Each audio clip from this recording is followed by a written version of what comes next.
This video is from the topic B6, looking at inheritance, variation and evolution, and we're looking more specifically at reproduction, comparing sexual and asexual reproduction. So sexual reproduction, we must get our definition right. It is the fusion of the gametes.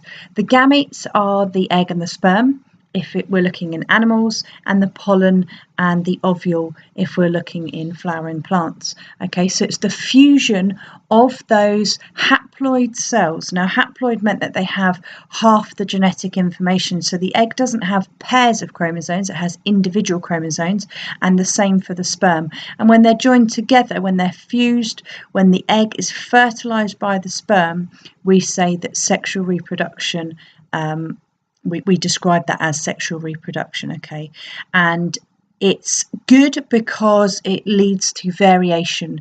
So we get variety in the offspring.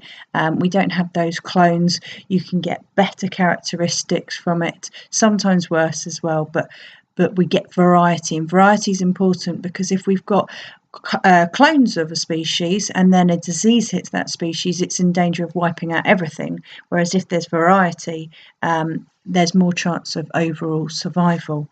Moving on to asexual reproduction. This can occur in plants where this is a spider plant and it's got a plant tuber coming out of it, and at the end of that tuber it has a new spider plant. It's genetically identical because all of the genetic information has come from that single plant. Okay, so asexual reproduction doesn't involve gametes, there's no fusion of gametes, and all of the genetic information has come from that individual. It's making an exact copy of itself. Okay, and the weight of that extra plant on that tuber will bed down into the soil, create its own roots, and it's really useful for quick colonization of an area.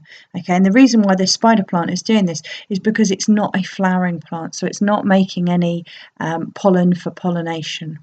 Hope you found that useful. Thank you.